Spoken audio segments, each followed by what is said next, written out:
Bonjour à tous, j'espère que vous allez bien aujourd'hui dans ce nouvel épisode où on va parler du sacral.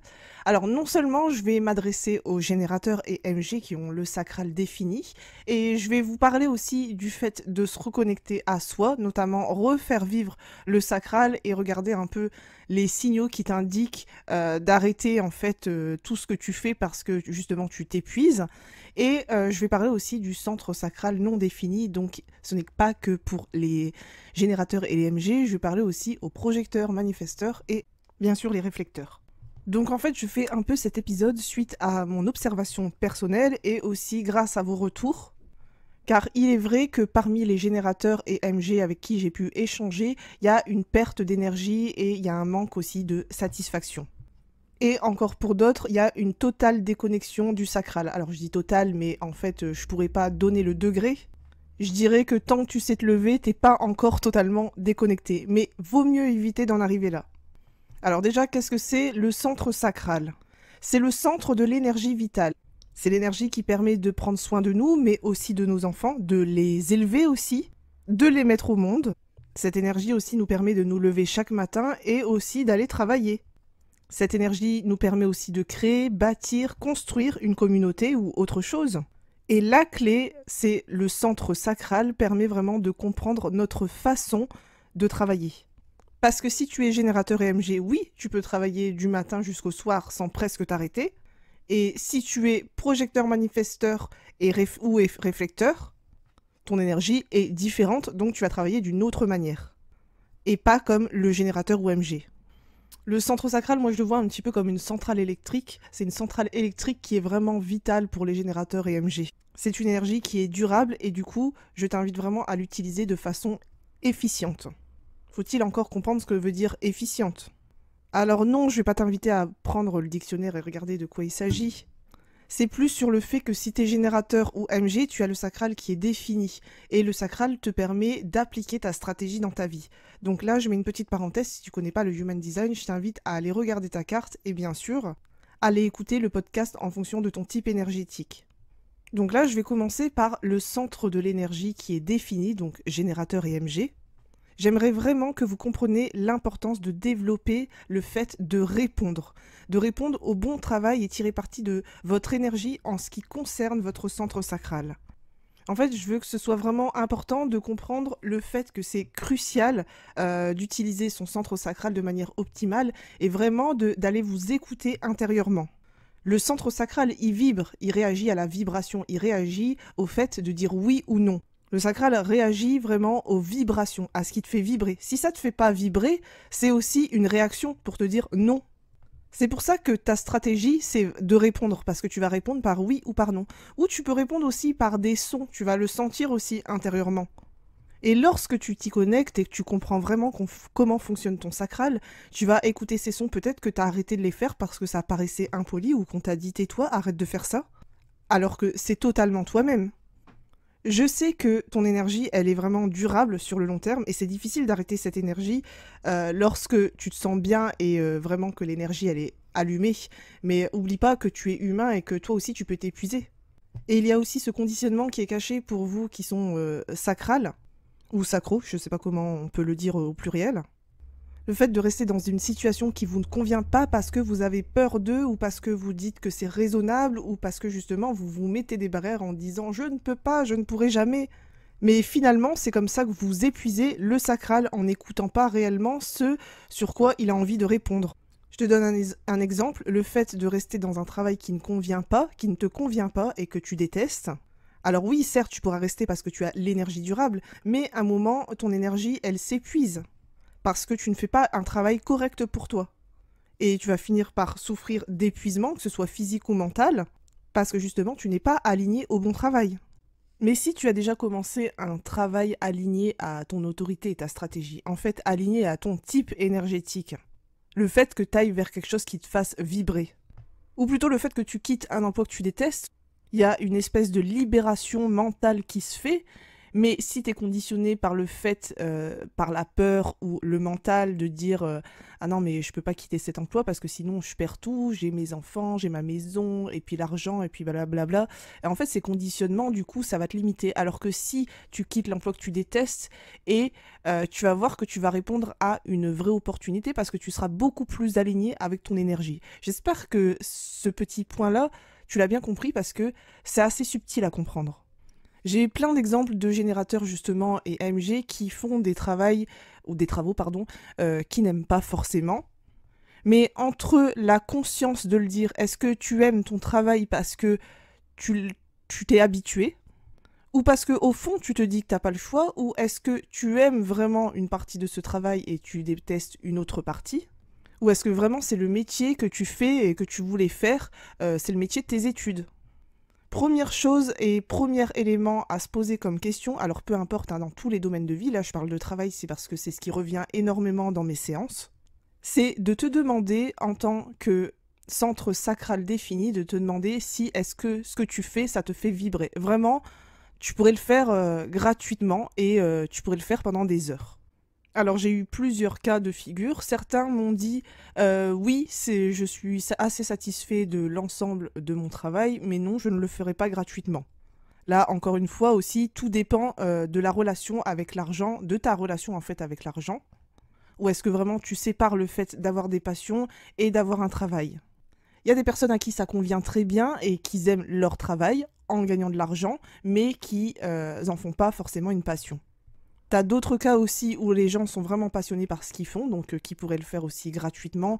Et voilà, c'est leur façon de fonctionner, ça leur convient très bien, ils adorent, ils sont satisfaits. Et troisième cas de figure que je retrouve beaucoup dans mes séances, c'est aussi le fait d'être dans ce travail parce que je n'ai pas le choix. C'est la limite, le conditionnement que j'ai remarqué chez les générateurs EMG, mais aussi forcément chez d'autres types énergétiques. Mais j'ai l'impression de le voir encore plus chez les générateurs EMG. C'est marrant parce que j'ai eu cette discussion cette semaine avec mon mari en lui disant le fait de te dire je ne peux pas, je n'ai pas, je ne pourrai pas, je dois penser à ceci, à cela, eh bien automatiquement tu te limites, tu te mets des limites. Le fait de le verbaliser, tu te limites dans tes actions. T'as pas envie, mais tu te forces parce que t'as déjà mis des barrières en te disant je ne peux pas. T'as dit à ton corps, à ton inconscient que tu ne pouvais pas. Et là, en fait, ça soulève un gros conditionnement parce que derrière se cache la peur, le mental, la raison et non pas le cœur. Ou plutôt l'autorité intérieure. Alors que si tu utilises correctement ton sacral, tu vas voir que le fait de l'utiliser à bon escient, c'est que tu vas respecter qui tu es, tu vas être connecté avec ce qui te fait vibrer et forcément avec les bonnes relations et avec les bonnes opportunités.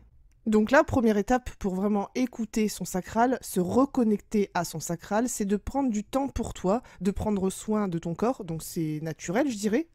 Ou plutôt la base, normalement j'ai pas à te donner ce genre de conseils puisque je crois que tu es déjà au courant, mais plutôt de prendre une pause, un moment de relaxation tout seul, toute seule, ou une balade en forêt, ou une balade en mer, enfin ce que tu veux, un truc vraiment où tu te détends et tu n'as à penser à rien. Et aller observer dans ton corps, particulièrement au centre de ton corps, au niveau de ton ventre, de tes boyaux, comment cela fonctionne. Découvrir un petit peu ton sacral, comment fonctionne. Alors tu peux lui poser des questions, même à voix haute, même si tu parais un petit peu ridicule. Bien sûr, tu seras seul, donc tu ne seras pas ridicule, et même si tu ne l'étais pas, c'est pas grave. Et comme l'exemple que j'ai donné avec le travail, c'est de te demander, est-ce que ce travail est un bon travail pour moi?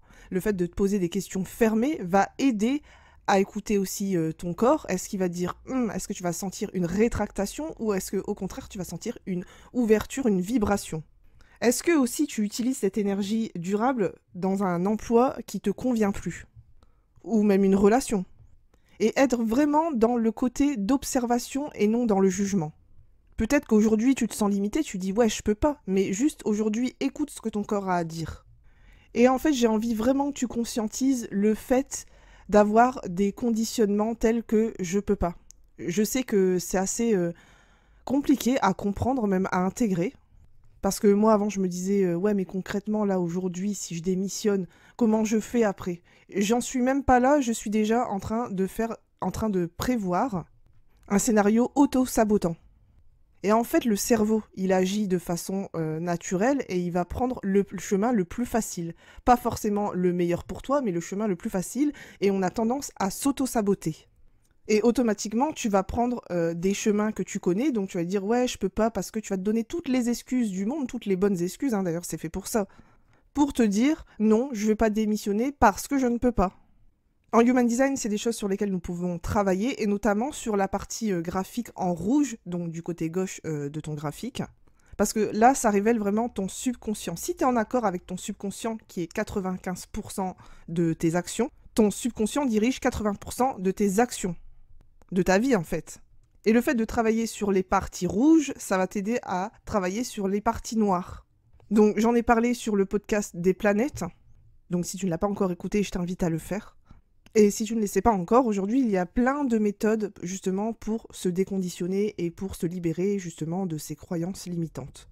Parce que même si aujourd'hui ce que je te dis, tu l'as conscientisé, ton subconscient il a intégré. À force de te dire ouais je peux pas, je pourrais jamais, eh ben, ça a été enregistré dans tes cellules et va falloir faire le chemin inverse. Si tu as fait ça pendant 30 ans, 40, 50, 60 ans, bien sûr, le chemin inverse, tu peux trouver des méthodes qui sont plus rapides, mais du coup, en gros, je t'invite vraiment à être patient et au non-jugement de toi-même.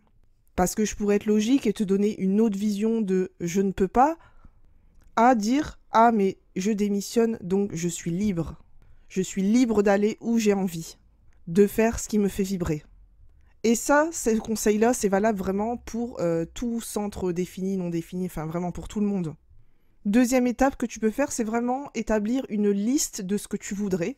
Pas forcément une liste, je dis ça comme ça, parce que moi j'aime bien me faire des listes sur ce que je veux, les voyages que je veux faire, sur ma manière de m'organiser, sur mon prochain lieu d'habitation, sur la prochaine activité que j'ai envie de pratiquer. C'est une espèce de bucket liste de mes 100 rêves, qui sont tous atteignables, même s'ils paraissent ambitieux. Et bien sûr, dedans, j'inclus le côté professionnel, j'inclus aussi le chiffre d'affaires que je voudrais faire, donc moi je le fais de façon spécifique, mais toi, si t'es non spécifique, que tu peux voir dans ta carte Human Design, tu peux énumérer ça de façon plus globale. Et tu peux aussi écrire justement le métier de tes rêves, le type de poste que tu voudrais, tu peux mettre des détails. Je sais pas, que tu voudrais par exemple un bureau en marbre, que tu voudrais un bureau où tu es seul dans une pièce, où tu voudrais travailler plutôt en open space, ou que ton rêve c'est de travailler avec des grandes marques de luxe. Et encore une fois, pas d'auto-jugement en te disant non, je pourrais jamais, c'est trop ambitieux, mais qui va vouloir de moi. Là encore, à ce moment-là, tu te limites dans tes actions et dans tes opportunités. Et du coup, tu vas continuer à injecter à tes cellules, à ton corps, à ton inconscient, les actions en fait que tu ne veux pas. Troisième étape, c'est commencer à expérimenter ton sacral sur des petites expériences. Par exemple, sur le choix d'un resto, sur les choix de ce que tu vas manger, de te poser des questions fermées, voir comment ton corps réagit. Quand tu demandes à un enfant s'il veut des bonbons, enfin je dis un enfant mais c'est en général parce que mon fils n'aime pas les bonbons donc c'est pour ça que je parle de façon générale, sa réponse ça va être oui, et c'est souvent venant du ventre, on sent vraiment la joie, la vibration. Eh bien c'est exactement la même chose que tu vas ressentir lorsque tu vas vers quelque chose qui te fait vibrer. Si au contraire tu lui dis est-ce que tu veux des choux de Bruxelles, je prends cet exemple là aussi parce que je déteste ça, il va dire bé.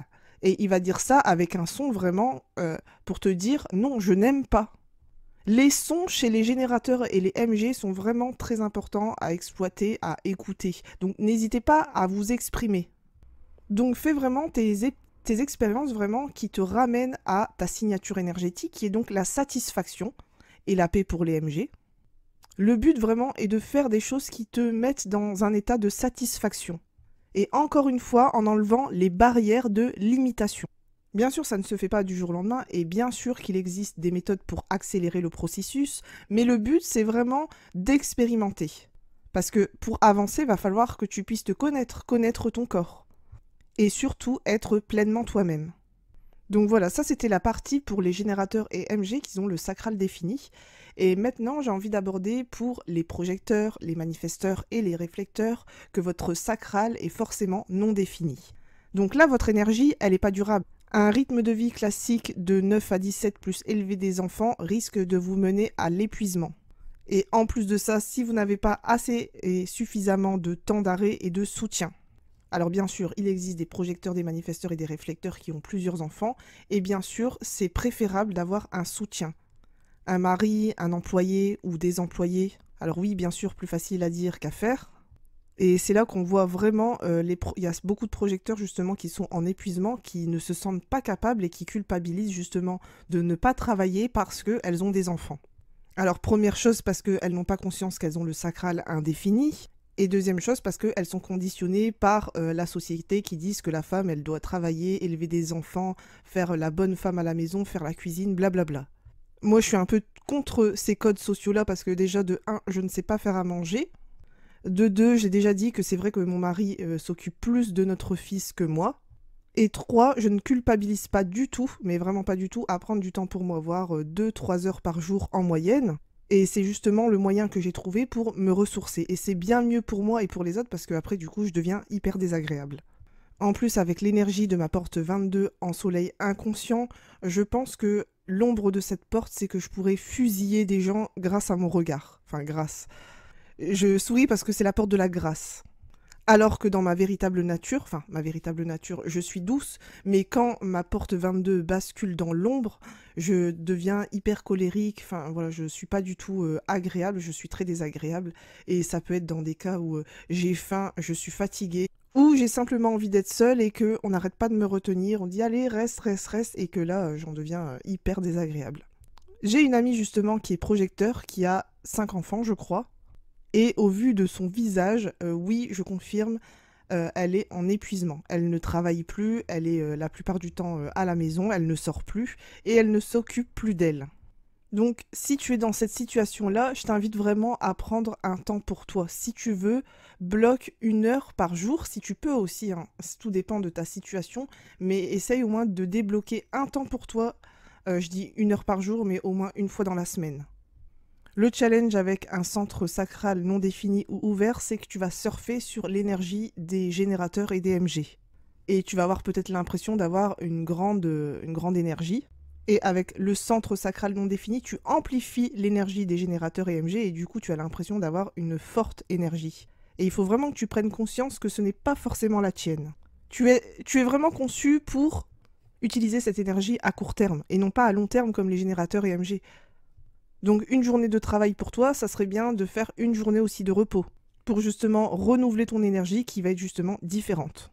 Le problème et le conditionnement qu'on peut soulever, c'est qu'on pourrait te traiter de paresseux, alors que ce n'est pas sain pour toi, tu vas brûler littéralement ton énergie si tu suis les générateurs et les MG, ou au moins si tu essayes de continuer.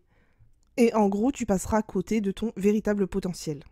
Alors je sais plus, une fois j'ai écouté un podcast justement sur une prof de yoga mais qui avait conscience qu'elle était projecteur avec le sacral non défini. Et en fait elle expliquait qu'elle avait trouvé son alignement plutôt facilement mais sur quelques années. Alors oui bien sûr elle a travaillé au départ en tant que salariée et en même temps elle s'était lancée à son compte. Et il y a eu un moment, ça s'est plutôt débloqué parce qu'il y a aussi une question de persévérance et de conditionnement de croyance, voilà le chemin est différent pour chacun. Et aujourd'hui, elle explique qu'elle vit totalement de son activité, qu'elle n'a pas besoin d'être présente constamment. Qu'elle a trouvé aussi un système qui lui correspondait parfaitement, le fait qu'elle ait des formations de yoga en ligne, mais elle donne aussi des cours en ligne, elle donne aussi des cours en physique, et elle arrive à prendre du temps pour elle. Elle a dit qu'elle se prend à peu près 3-4 jours par semaine, et les restes des jours, elle travaille.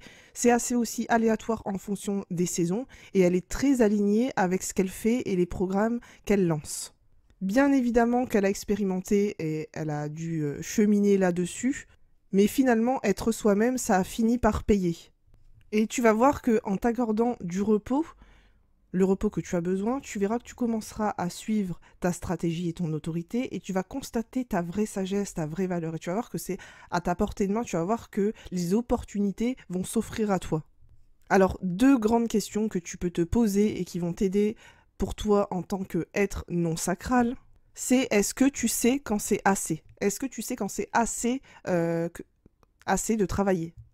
Avant de connaître le Human Design, c'est vrai que j'étais déjà une grande bourreau du travail et aujourd'hui, je le suis, mais j'arrive à trouver vraiment des moments de repos. On va dire que je trouve 2 jours de repos et je travaille à fond 5 jours. Ou des fois, je travaille à fond, on va dire tout le temps, mais que le soir, arriver et rentrer chez moi, je suis en repos total. Et après, j'ai encore des cycles dont tout dépend parce que des fois, j'ai des pics. Donc, ça va durer 5 jours comme ça va être des gros pics. Donc, j'en profite pour faire de la création de contenu, parler de mes idées, parler sur mon podcast. Mais si tu l'as constaté ou vous l'avez constaté, je suis pas régulièrement sur les réseaux sociaux, je jette un œil de temps en temps et il y a des moments où je vais y être à fond pendant 2 jours et après plus signe de vie pendant 3 mois. C'est tout moi. Et du coup, pour revenir à mon sujet initial, avant d'être dans le human design, c'est vrai que je ne savais pas quand c'était assez et je forçais les choses, je voulais absolument continuer, il faut que je le fasse, il faut que je termine, il faut que je fasse ceci. Et je me rendais compte par la suite, c'est d'après mes observations, que j'avais fait n'importe quoi. En forçant avec ma fatigue extrême, j'avais créé la colère et automatiquement, je m'étais créé des erreurs pas possibles et je me disais, mais comment j'ai fait pour faire ce genre d'erreur? Comment ça se fait que je ne l'ai pas vu passer? C'était écrit en gros. D'ailleurs, une fois, j'ai écrit un post, je sais plus, et je l'ai fait à l'arrache, mais j'étais fatiguée, mais j'avais vraiment envie de le partager. Et il y a une amie qui m'envoie un message qui dit « Ah ouais, hyper intéressant, j'adore, je me reconnais et tout. » Elle dit « Par contre, t'as fait 3 fautes. 3 fautes, il y a des mots qui ont été sautés. » Et en fait, ce jour-là, j'étais très fatiguée, mais j'étais en vadrouille. Et en fait, j'ai relu le post et je dis « Bah, je suis désolée, mais je ne vois pas les fautes. Est-ce que tu peux me dire où elles se trouvent ?» Elle me dit, bah t'as oublié un mot là, t'as oublié un mot là, et là il y a une faute, t'as pas écrit ça, t'as écrit ça. Et pourtant, ça sautait aux yeux et je l'ai pas remarqué. J'arrivais pas à le remarquer parce que j'étais trop fatiguée. Donc ce jour-là, je me suis dit, ouais, ok, assez c'est assez. J'avais prévu d'autres postes, mais je les ai pas faits parce que j'étais dans ce côté où je me suis dit, c'est assez, j'ai assez travaillé. Aujourd'hui, je gère mon énergie différemment. Alors je sais que j'ai en gros une deadline sur certains travaux. Et même si au fond je la dépasse et que je suis trop fatiguée ou je me sens vraiment pas bien pour le faire, je sens que c'est assez, c'est inutile d'aller utiliser de l'énergie qu'on n'a pas. Parce que en fait, c'est encore pire de forcer sur une énergie qu'on n'a pas, et en plus de ça, ça envoie de la mauvaise énergie et forcément des mauvaises actions. Une fois, j'avais passé un temps fou à créer une vidéo, j'avais passé au moins 2 heures à faire le montage, ça commençait à m'agacer, ça m'énervait, et je l'avais posté, et en fait, rien du tout, presque pas de vues, même pas un j'aime je crois. Et j'ai été frustrée parce que les vidéos que j'avais fait un peu à l'arrache, elles avaient cartonné, et celles sur lesquelles j'avais passé du temps, rien du tout. Donc en fait, on voit quand même que l'énergie qu'on y met, elle y est quand même pour quelque chose. Là, c'est encore une observation personnelle que j'ai fait de moi-même, en tout cas pour moi-même, ça se passe comme ça. Et c'est parce que, en fait, derrière, il y a une intention. Mais si je suis dans l'état de fatigue et l'intention c'est je dois finir, eh bien, j'envoie quand même quelque chose, j'envoie un conditionnement. Le fait de dire je dois. Et à l'inverse, je me dis, ah, pourquoi pas faire ce genre de vidéo? Allez, je prends 2 minutes, je le fais, hop, je le poste, c'est fini. Et ces vidéos-là, elles font 10 000 vues, elles te font 400 j'aime. Voilà, c'est comme ça aussi qu'il y a des gens qui m'ont rencontré sur les réseaux sociaux. Parce que j'ai mis une super bonne énergie. Alors, si tu regardes un peu, si tu observes mon TikTok, il y a énormément de contenu. Mais mon contenu, en fait, il se fait en fonction de mon humeur. C'est ça qui est assez marrant. Et si tu l'as remarqué, je me force pas, en fait, à poster tous les jours. Si j'ai pas envie, j'ai pas envie. Je suis pas dans la bonne vibes. Donc, je me force pas à forcer parce que c'est inutile. Et en plus de ça, c'est une action qui est désalignée. Mais si tu remarques bien, il y a pas mal de vidéos sur lesquelles je suis en pyjama. Il y a pas mal de vidéos où je suis pas forcément... je sais pas, on voit mon aura si je suis bien ou pas ce jour-là. Si tu vas regarder la vidéo que j'ai faite sur les projecteurs, ce jour-là, je pense que je venais de me réveiller. Je n'étais pas en super forme. Ça se voit sur la vidéo. En tout cas, moi, c'est ce que je perçois. Mais si tu vas voir la vidéo sur Nawel Madani, tu vas voir que cette vidéo, elle a généré presque 20 000 vues. Et je l'avais faite vraiment, j'étais dans une belle énergie ce jour-là quand je l'ai fait. Je me sentais en forme, j'étais joyeuse. Tu mets les 2 vidéos l'une à côté de l'autre, t'as l'impression que c'est 2 personnes différentes. Mais après, c'est moi qui ai cette vision-là, d'ailleurs, j'aimerais bien avoir ton retour là-dessus. Qu'est-ce que tu en penses? Tout ça pour te dire que l'énergie et l'intention que tu y mets dans tes contenus, si toi aussi t'es entrepreneur, ou sur d'autres domaines, hein, que tu mettes tes intentions avec une bonne énergie, par exemple, si tu comptes sortir, pars avec une belle énergie. Te dis pas oh non, ça va être nul, parce qu'en fait ça sert à rien, reste chez toi. L'énergie et l'intention que tu vas mettre derrière va automatiquement impacter la suite de l'histoire, de ton histoire. Mais ça, c'est juste mon expérience personnelle. Je ne sais pas, toi, comment ça résonne pour toi. Ça demande quand même de l'observation, ça demande du temps aussi. Faut savoir que ça fait 3 ans maintenant que je suis dans l'human design et je trouve qu'il y a beaucoup de choses sur lesquelles j'ai avancé et d'autres où je dois avoir des lacunes et je les ai peut-être pas encore trouvées ou je ne le sais pas encore. Ou j'ai les connaissances et que j'ai pas encore su les mettre en application parce que peut-être qu'aussi je me sens pas prête. Ça demande aussi d'aller voir des parts d'ombre de soi-même aussi, à aller traverser ses peurs et déconstruire petit à petit les croyances justement qui te desservent. Alors je m'étais dit, tu vois, cette année, enfin pour 2024, j'ai prévu 3 voyages. 3 très beaux voyages. Et mes amis me disent, bah si tu peux le faire, bah fais-le. Ouais, t'as de la chance. Alors peut-être que c'est un conseil bateau, mais en fait c'est parce que j'ai pris un engagement avec moi-même. Je vais le faire, en fait, peu importe, je vais le faire.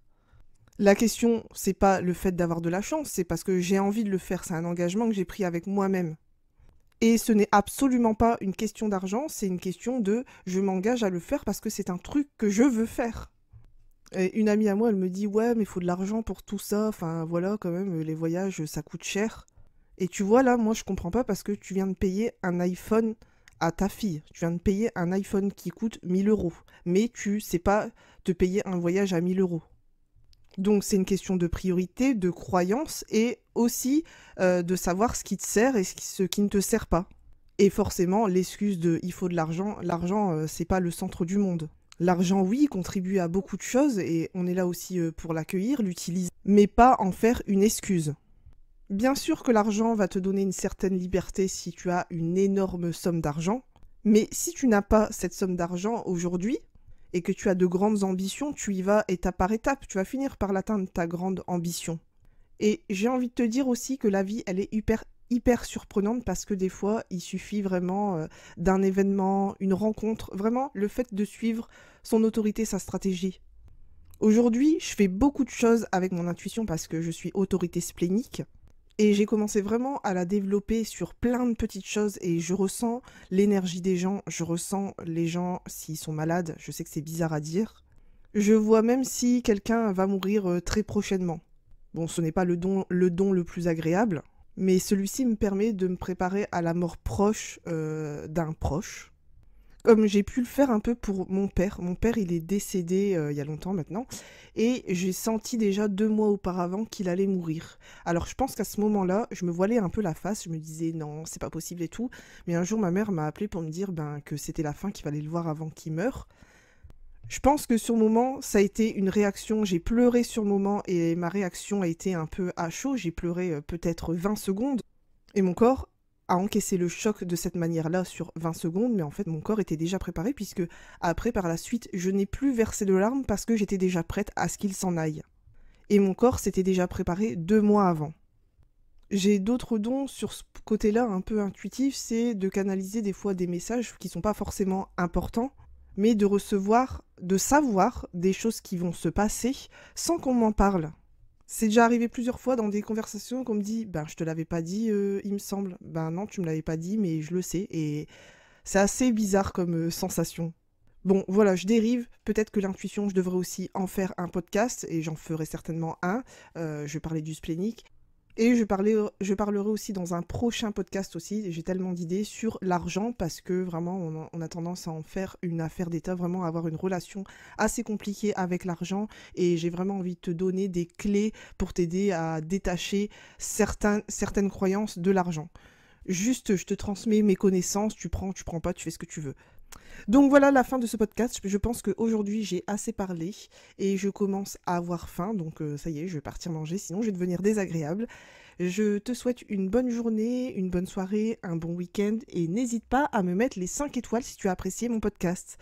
Et sur ce, je te dis à bientôt.